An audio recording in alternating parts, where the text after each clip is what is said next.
Hello, welcome to my video. This is the ninth video on terracotta art. This is a part of my series of talks on ancient Indian art, traditions, science, architecture, culture and practices because they form the basis or they form the inspiration for my painting. Now terracotta is a word which is derived from the Latin word called terra cotta, which means baked earth. Now, terracotta can thus be defined as a clay-based earthenware. It is something that we see everywhere. In small, we buy tea and we drink it in small terracotta cups. We use terracotta earthenware pots to keep our flowers and plants in our balconies. Terracotta craft is sometimes referred to the art of shaping clay into beautiful designs and then baking them at high temperatures to grant them stiffness and stability. The origin of terracotta dates back to several thousands of years. In fact, when you talk of civilizations like Indus Valley civilization, the ancient Mesopotamia, from the Greek civilization to the Chinese civilization, terracotta has been widely used by mankind all across the globe. Often described as a clay craft, terracotta signifies man's first attempt at craftsmanship.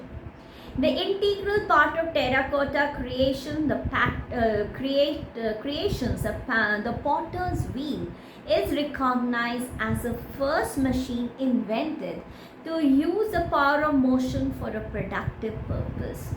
It has been a common practice in archaeological and historical studies for many years to date and assess civilizations by the degree of skill and beauty it is displayed by the earthenware found during the excavations. The earliest usage of terracotta in India can be traced back to more than 5,000 years during the Indus Valley civilization. Since then, it has been used for innumerable purposes and historical evidence is scattered all across the country. As in the rest of the world and in the country, terracotta has a long and a deep relationship with the state of Bengal. Now, in fact, Bengal's contribution to this art of terracotta is incomparably superior and outstanding. The terracotta craft is one such exclusive craft that Bengal has perfected and applied through its incredible sculptures and murals. The earliest history of terracotta sculpture starts from the Mauryan age, which is about 324 to 187 years before Christ. The finest pattern of terracotta panels can be found in Bengal towns of Murshidabad, from where my ancestors hail from, Birbhum district, Bishnupur, Hooghly and Digha. This theme is generally folk, the folk theme is used and the patterns are fairly highlighted with traditional skill and explicit artwork. Most of the temples with terracotta patterns were built around late 16th to 19th century.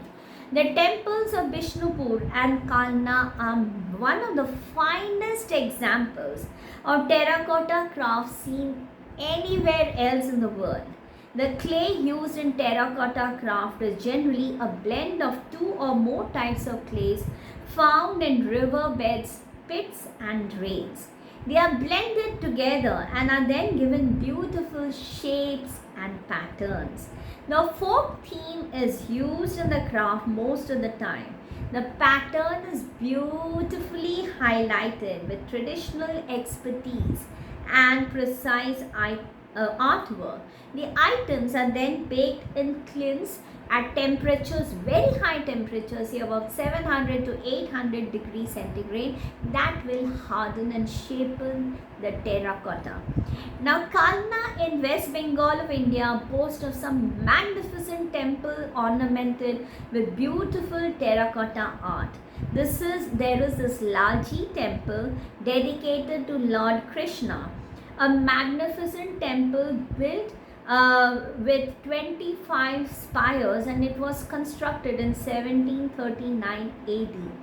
It was built by Braj Kishori Devi, the wife of Maharaja Jagat Ram. It was built of bricks and the walls are covered with terracotta figurines. The peculiar feature of this temple is those 25 peaks on the roof which can be seen from far, and they look immensely beautiful. The terracotta temples of Bengal have many animal depictions shown in interaction with humans in different capacities. The Jor Bangla temple at Bishnupur was built in 1655 AD by King Raghunath Singh Deva. It is richly ornamented with terracotta carvings.